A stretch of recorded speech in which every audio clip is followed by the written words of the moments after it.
And now for the first time on the channel, I get to do an unboxing.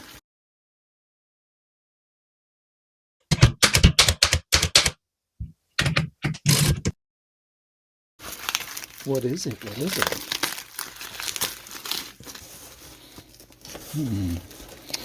How do we open this thing?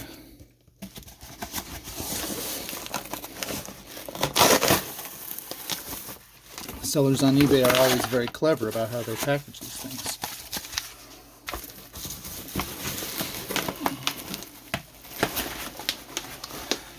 Like the plaster you can see that came out of the L.C. Smith number 3. Now we have to start being more careful about our cutting now.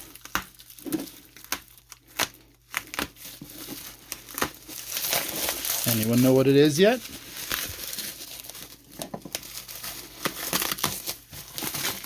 And inside we have a box. Hooray! Now let's see the handle. The leather's coming off, but the handle's pretty solid. And inside we have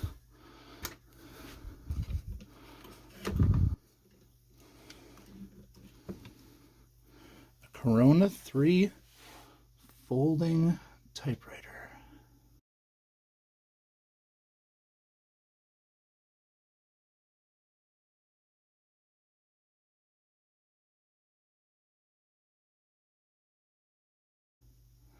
And it looks like it's in great shape. Oh, this is so good, except for the space bar. The decal has a little damage through the middle of it, and I knew that when I bought it. Look, we've got cleaning tools still in the case. The metal is shiny. I'm very excited about this, and I'm looking forward to showing you. Should I see if it types?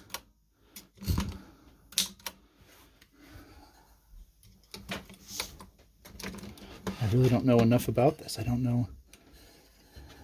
Is there a release? I think there is. But probably it's just missing a draw strap like most of these things are. We'll find out. Today you find me here in my shop with a Corona number 3. Now I know these are sort of ubiquitous in the antique typewriter world, but man, they're gorgeous.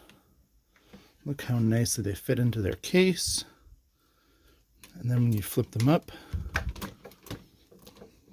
just gorgeous. And apart from a little wood damage here, this is a gorgeous example of it, and I hope it's not going to need a ton of maintenance. I've already played with it a little bit. It clearly needs a ribbon, and it needs some new hardware, feet and things, but I've bought a hardware kit, Corona 3 full kit. I'll leave a link below to the person on eBay who I bought this from. It looks to be that they've made them themselves with 3D printers. Fine by me. And we will figure out what each of these is, and because not all of them are feet, and we'll put them all in place. Of course, it just lifts off its base. I can just lift it out of the frame here. I do want to mention the case is not just a box. It does have specially made clips that hold the machine in place. And this one even has some original cleaning equipment, like a brush. And this would have been, I believe, a tube of oil with a little thing to drip it from. Obviously, I'm not going to use that, but it's fun to have. I think the manual would have gone here, but for some reason they've got a tongue depressor. You know, whatever you need. The next thing we need to do, I guess, is figure out how to get the feet off. I don't think it even has anything holding them in. Ooh, that's crunchy. Well, I'm committed now.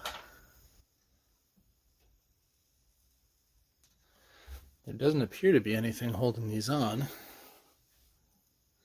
As you can see, the rubber is, it's interesting, it's sort of still soft, that it's tearing quite easily. I'm trying to see if there's a set screw or something that's holding them in.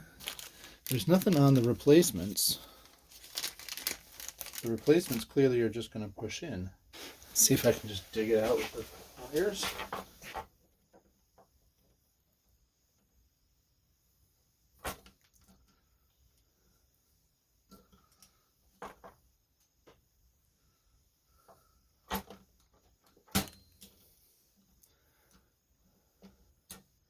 Oh yeah, that's all it is.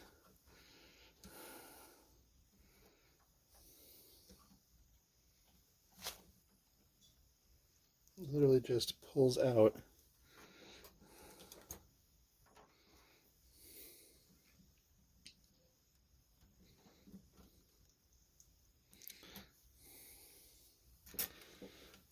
Let's see if I can keep one.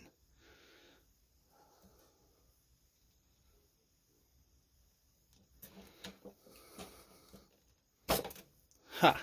Got it. I mean, it's melted and such, but it's in one piece. Now, presumably the new ones just push right in.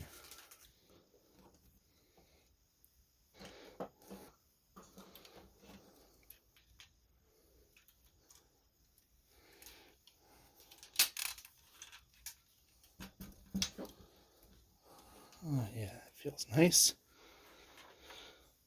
Feeling these versus other rubbers that I've changed before, and there's still squish in there. I bet this got new feet at some point in its life. Not maybe recently, but at some point.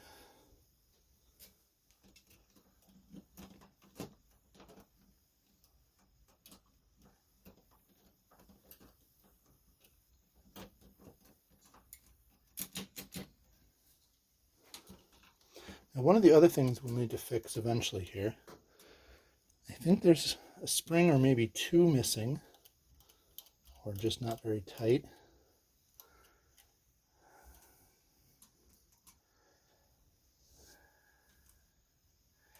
This post doesn't register well when they flip it up.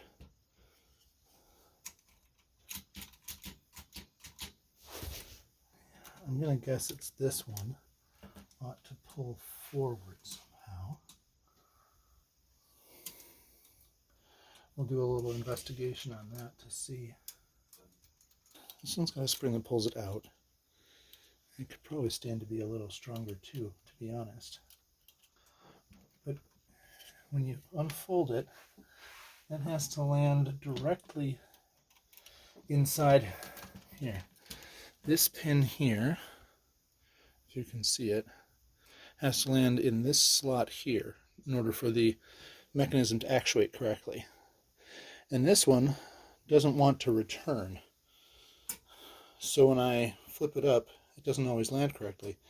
And I guess looking at this, I'm assuming it's supposed to come like this naturally. But it's not. I don't know if that's just not cleaned or if it needs a spring. So we'll look at that eventually too. Everything else appears to be in really good shape. And I actually kind of like this wood worn through. It makes it feel like it's been used. And I'm sure it has been. I've been reading in the directions for this rubbers replacement kit. And it seems that some of these are actually for the case. In fact, they are for these guys here, which are indeed, I mean, they're still squishy, but they're probably not doing their job like they ought to. And if we're going to make this thing nice, we may as well do this the right way. I've already got them anyway.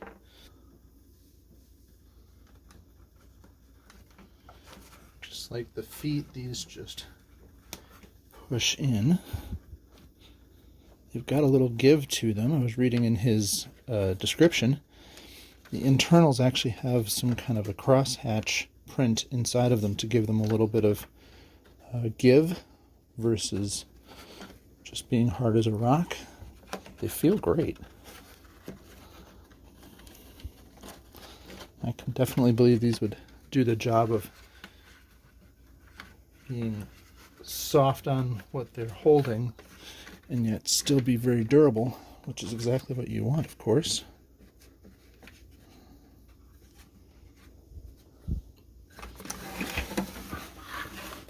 Let's test that out. Put this in its holder. Set this to approximately where it's supposed to be. There. Fold it down. We're going to replace that ribbon soon. And why has it gone? It has gone figure lock on me, which does not work. So we got to lock that. There we go. Now the important thing will be to see does it still fold up and feel nice and secure. It sure does. And I think the remainder of this kit I don't actually need. I'll tell you about it here in just a second. I do not understand how to make this thing land the first time every time. There we go. The rest of this kit has 3 more items. There are 2 replacement ribbon spool heads, and these are very important for the functioning of this ribbon drive. The tension on, you only tension one of the ribbon heads, and the one that is tensioned, so for example right now it's this one will actuate. The drive under each ribbon spool is always actuating on every keystroke. You pick which one is actually accepting that force by tightening this nut. So if you don't have either nut, neither will drive. Suppose you only really need one, you could flip it side to side, but that would be annoying. These are replacement nuts, and because they're a little bit soft, they would stay in place even though they're spinning. Just like these have a little spring clip inside of them to keep them tensioned even when they're not grabbing, so they don't just fall off. I'm lucky enough to still have mine. This kit came with extras in case yours are gone.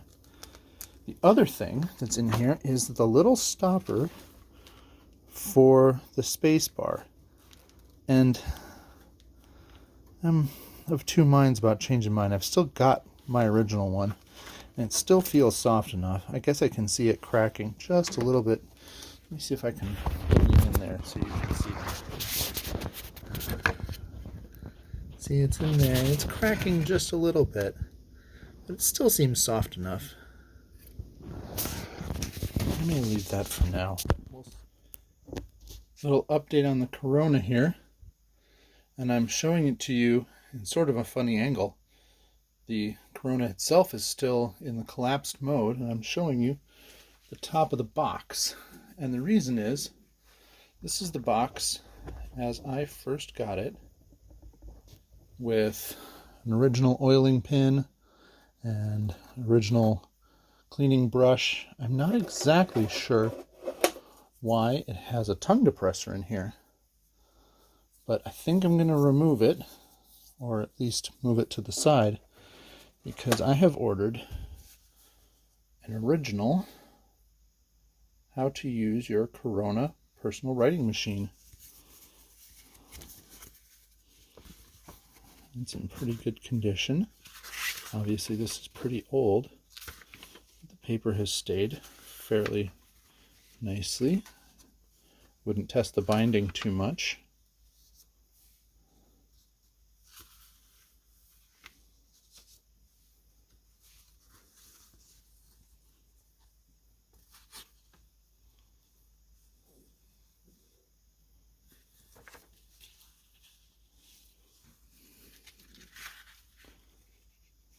Here you can even see, where does that manual go?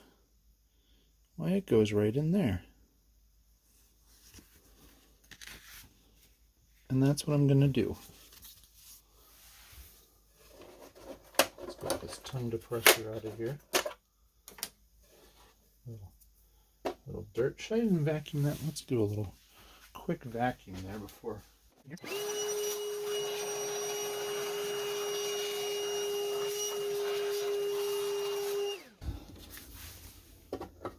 The new home of this lovely manual. I don't know. This is just a tongue depressor. Can I really be debating whether I'm keeping a tongue depressor? I'll ask on one of the forums and see if anyone thinks that's worth keeping or not. Doesn't that look lovely in there? Here, let's at least give it a fair shot, huh? Whew! Looks gorgeous. All right, put it away. Wait until we actually have some time to clean up and re-ribbon this thing. So I was giving the Corona a little scrub, and the biggest problem I've noticed with the whole thing is that you can line this up correctly so that it functions. But if you just open it up and then close it, it won't actually line up the way it's supposed to. And it's because this guy doesn't move to where it's supposed to.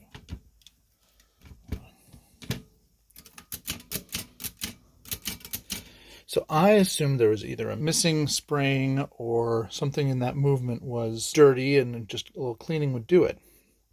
Until when I was doing a scrub and I saw, can you see down in there? I saw one of those rods down there move. So I took a look on the side, and sure enough, you'll notice there is a screw missing.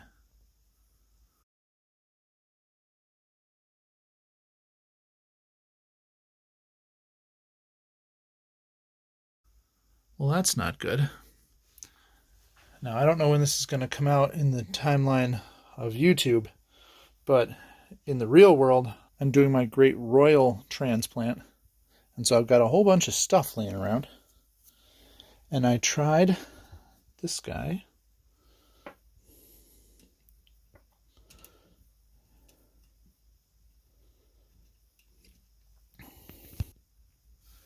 And you'll see this one does actually fit.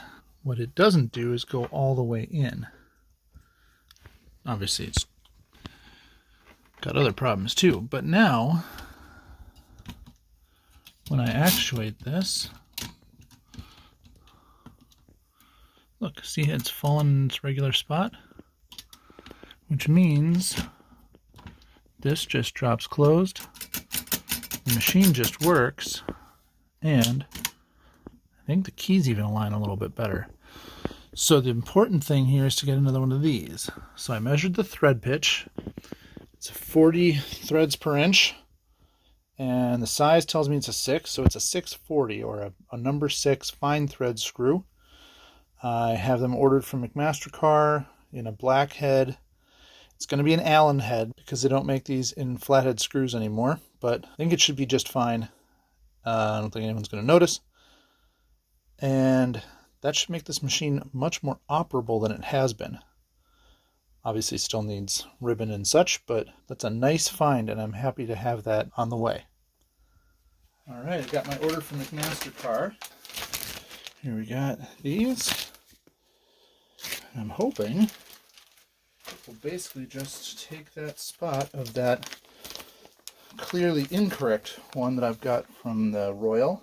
I was assuming I've measured the threads correctly and a bunch of other stuff, but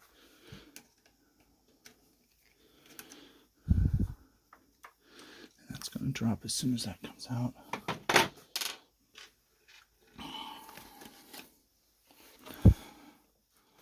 Now, let's see. Last time I got this to line up by pushing on the key. Is that right? There we go, that looks right. Come on, work.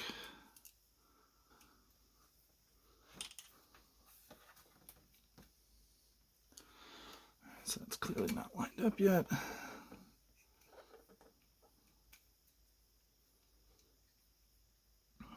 Still not landing on it.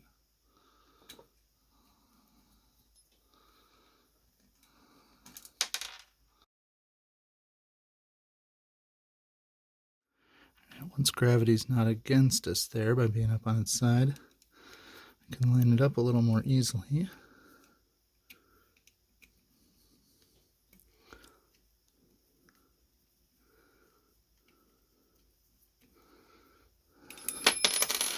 It's still not going in. God, I hope this is the right thread. If it isn't, you won't be seeing this video. Shift it again. I'm gonna hold these keys exactly right here.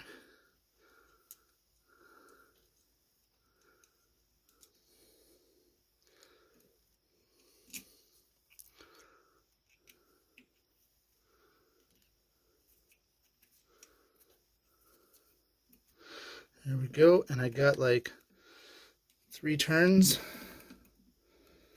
should be plenty.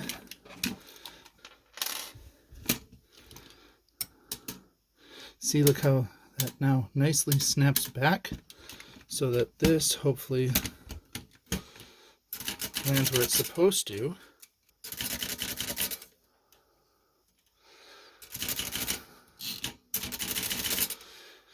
All right, so here you can see this bar used to sort of not actuate correctly.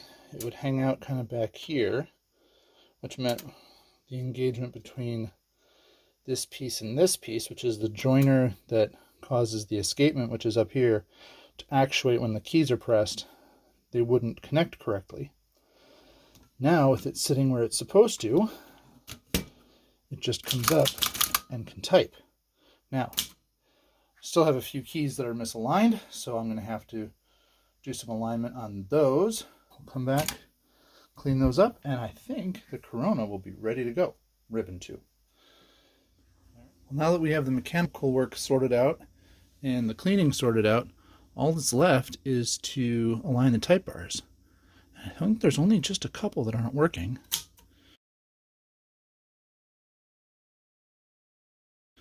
The Q, so we can give it a little bend there.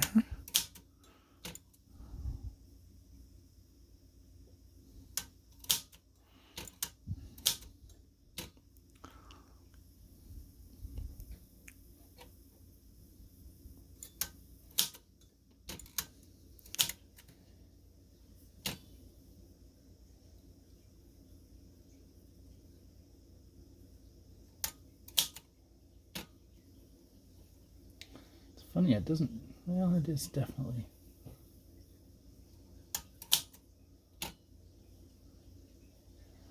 It's definitely rubbing.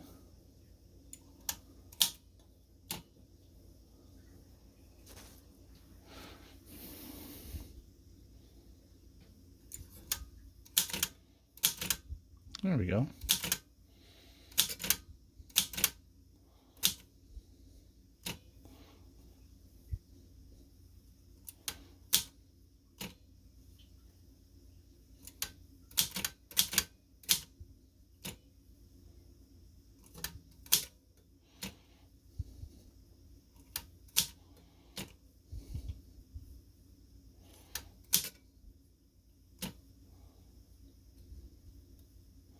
That's hitting here. That needs to move a lot.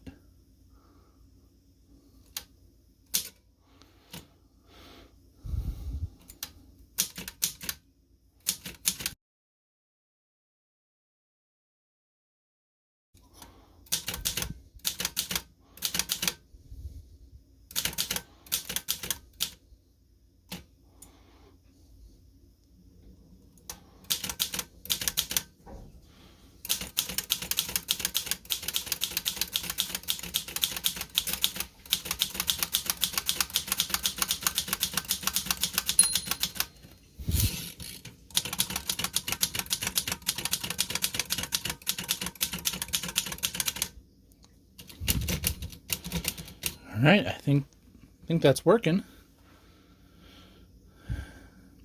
Which leaves just time to put on a ribbon. And as always, the question is, should I do red and black or should I just do red? I'm sorry, should I just do black? I mean, this is capable. Kind of does look nice with just the black on it, doesn't it? Just from an aesthetic point of view. I don't know. What do you think? I'm leaning toward just black on this one. There's famously no ribbon reversers on these, so it is basically just winded on, I think.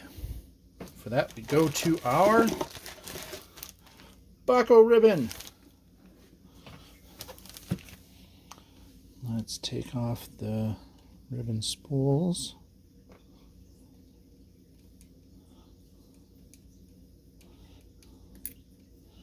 Spool here has just a little touch of rust.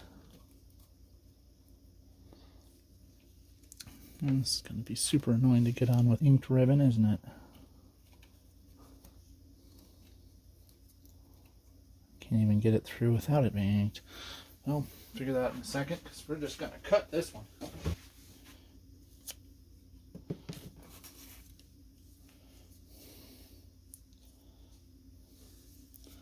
And it's old and gross. That's how this goes. Yeah, can you see this one here? It's got just a touch of rust on it.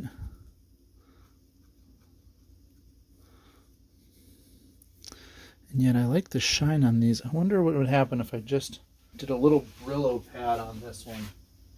Maybe even the soft Brillo. Let's do a blue Brillo on this one. Let's see what happens.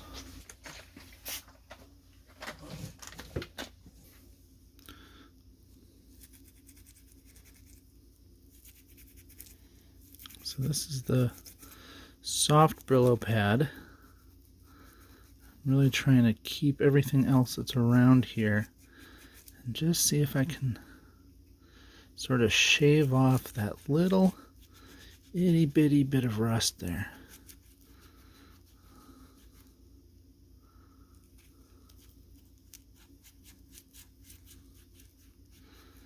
Without affecting the rest of the paint around it, because the rest of the paint around is pretty good. There must be just a hairline spot there.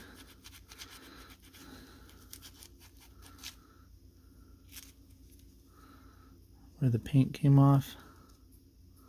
I mean, it'll probably come back, but no one's going to see it now. That's good enough for me. Let's get to re-ribboning these, huh?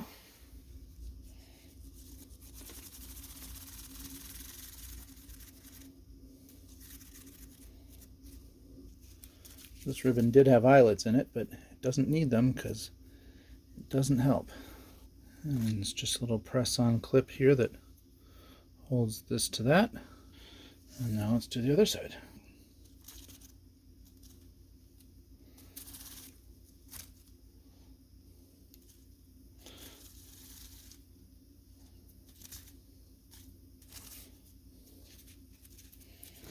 This one has some gummed up ink on it. A little bit like what I found on the Bennett. See that gummed up ink there? So we're going to have to do a little cleaning on that.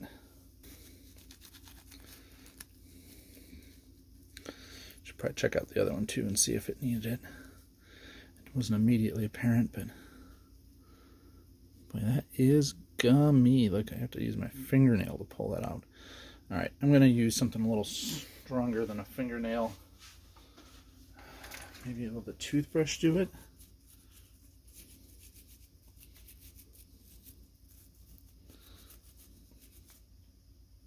Nope. Alright, well, I'll carve this out with the flat side of my knife. That old ink basically made a wax, oddly enough. Let's see if, is that enough now? The rest of it will come off with the Brillo pad. It should.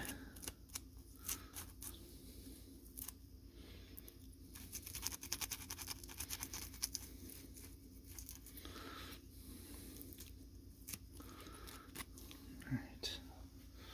Give this a little rinse.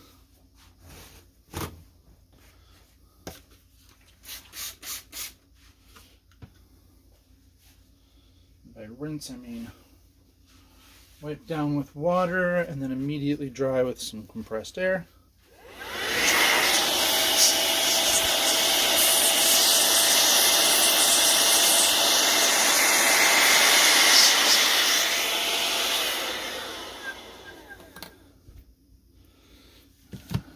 Do the same here.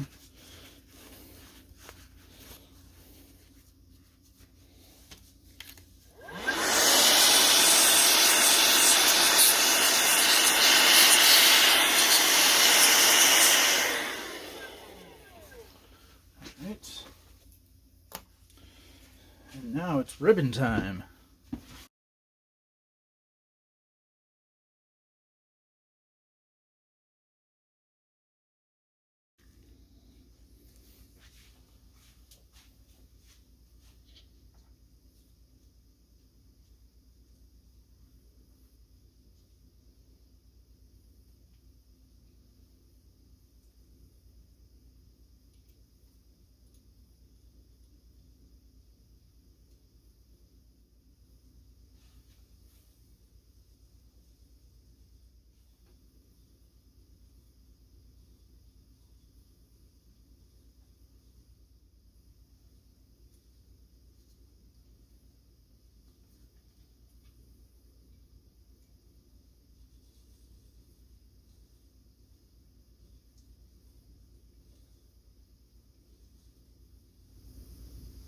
Let me just double check.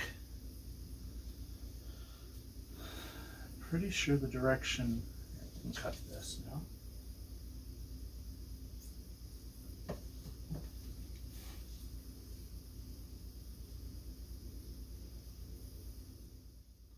Pretty sure this one goes around.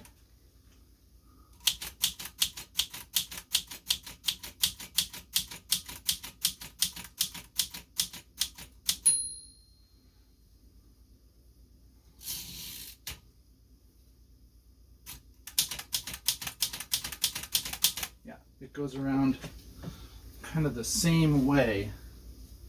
It's sort of unusual in that. Add this guy around here. Clip it on.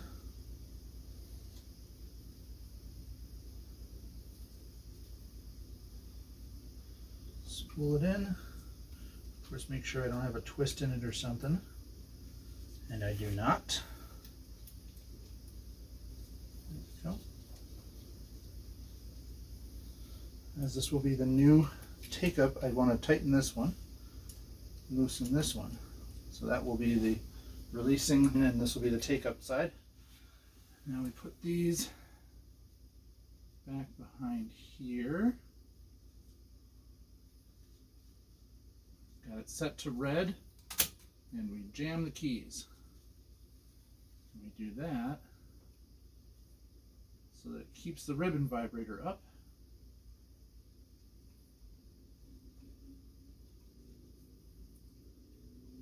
Come on.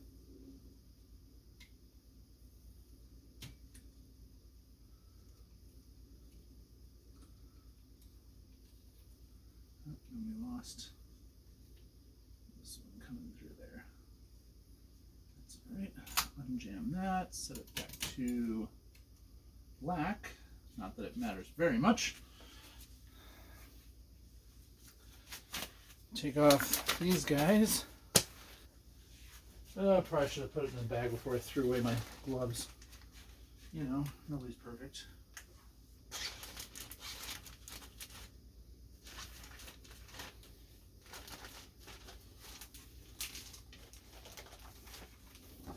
Put some paper in it.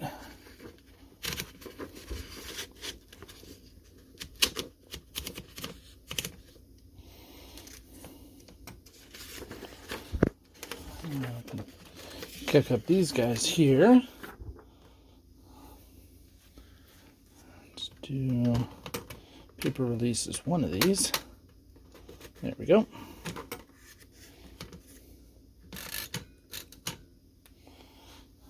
Should we set the margins?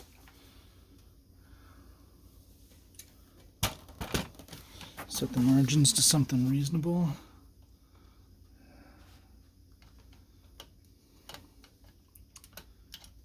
Push in and set.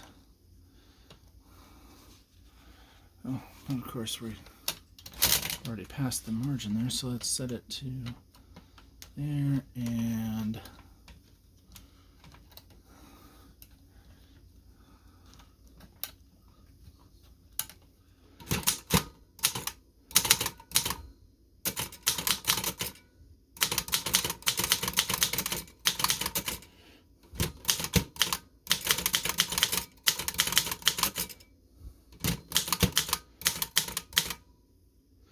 oh, we even have an exclamation point.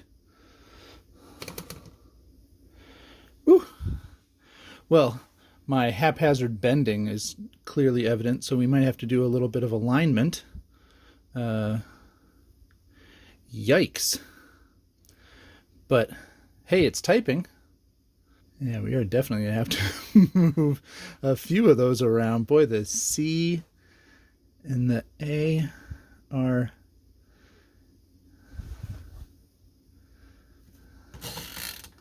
Yeah, let's just do a line across.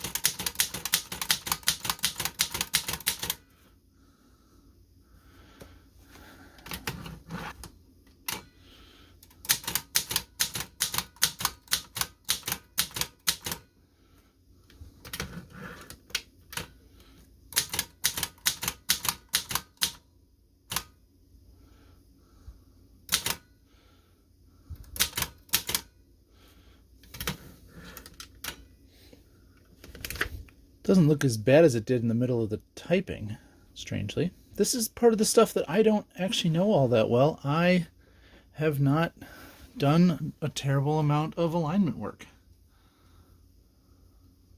I might have to get someone to teach me. But for the moment, the machine does work. No one's going to be confused by that. No, it's not terribly well aligned, but that's what you'll get from a competent amateur, is what I've been calling myself. Let me try and type the same phrase again. Just see. Is the E still as... Here, welcome really showed it.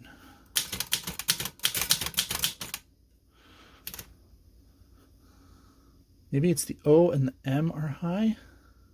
Or is the C low?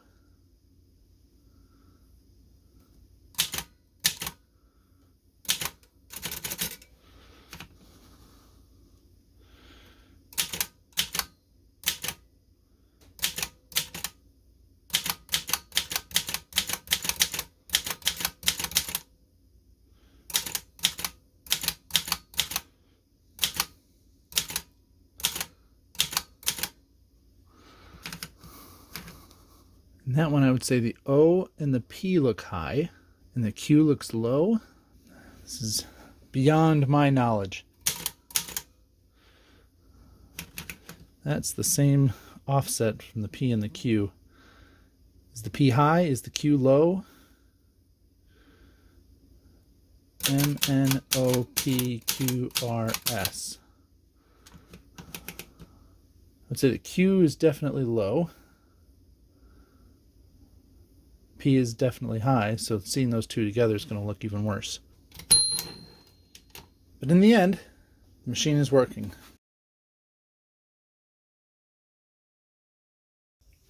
Nah, couldn't quite leave it there. So I'm trying to tip the Q up a little bit. I've got my handy set of 9, what do I call these, 9-prong pliers. And they're too big, can't make them fit. But I also have this handy dandy multi-tool that came from an IBM repairman. I found these on eBay. And if you look, they've got a similar 3-prong bender, but this one comes in from the end. So I've just, oh, I'm going the wrong way though. That's the wrong one. This one. Because I want to bend it back. Get it seated first.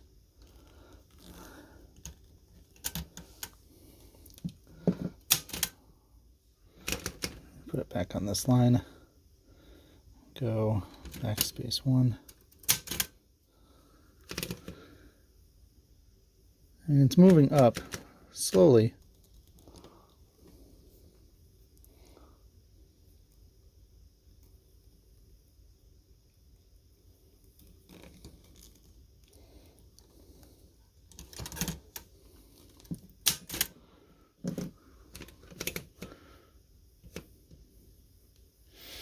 Or am I just fooling myself? Is that not any higher?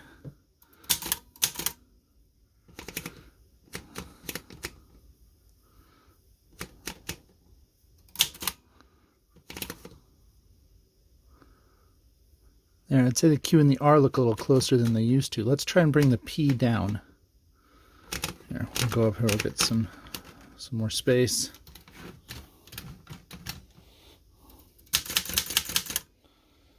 Now we want to bring the P down, which means we want to use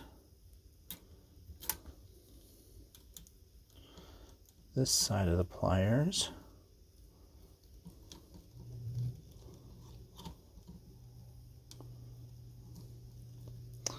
Boy, but this one's not getting any bite. Why is this side not getting any bite? This lever is too thin.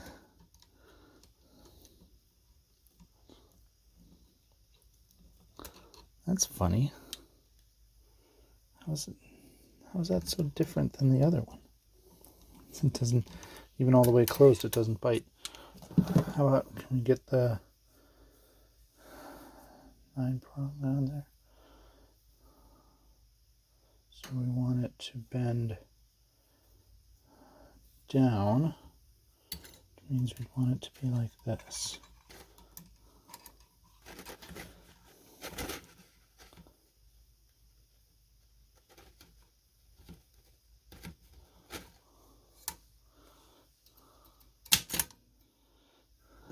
Is that any lower? No.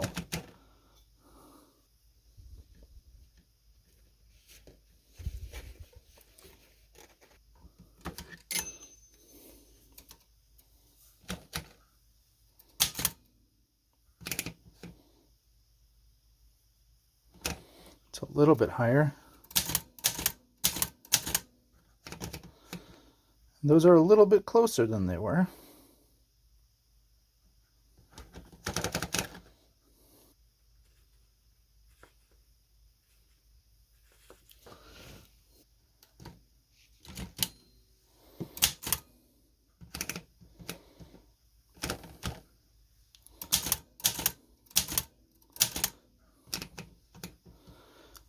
That's a lot better. Let's see if I can get this tool in here to...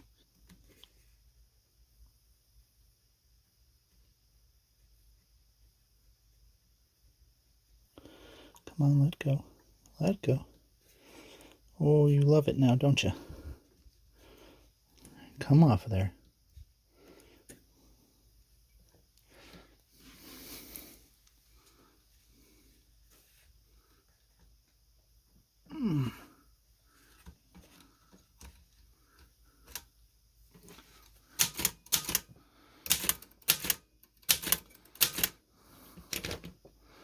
Well, it's a lot better than it was.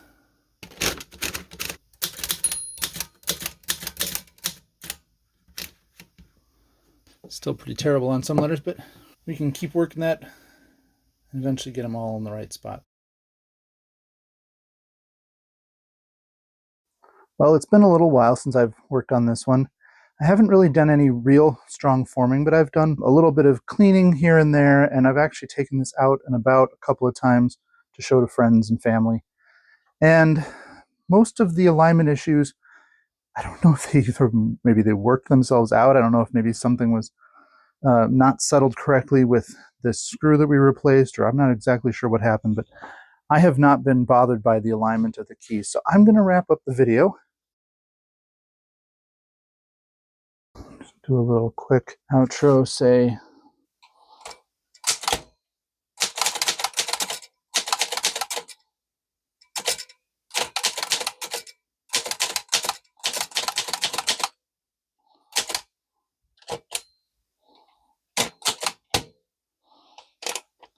thank you for watching. course, the alignment doesn't look great there, but you know what? It's okay.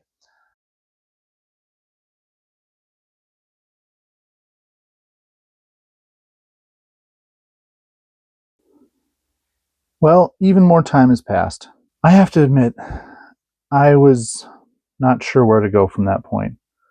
I was confused. I had done some alignment, and it just didn't look good still.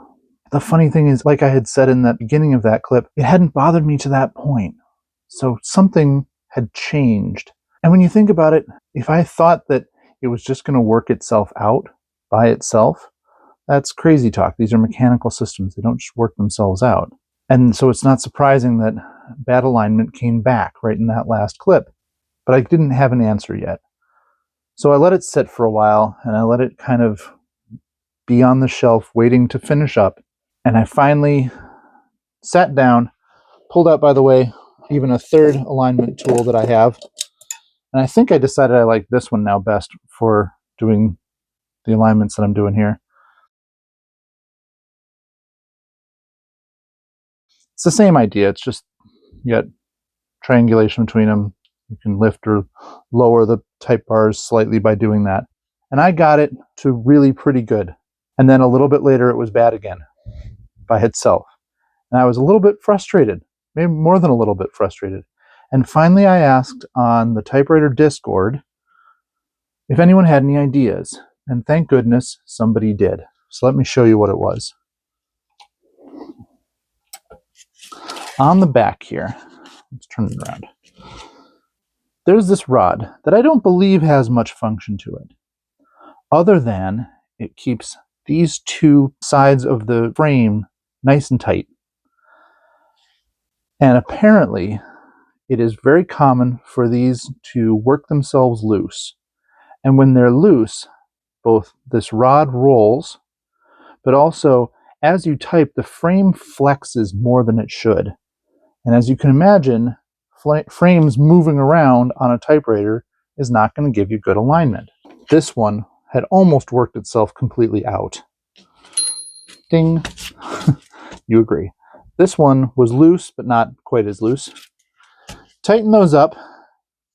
Of course, the alignment was bad again, but at least this time, when I aligned it finally one more time, it has seemed to stick. And so after just a little bit of a paint polish, we're going to do, hopefully, a much better aligned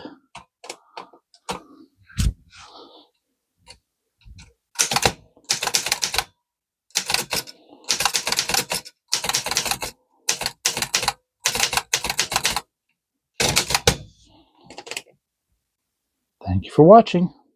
See you next time.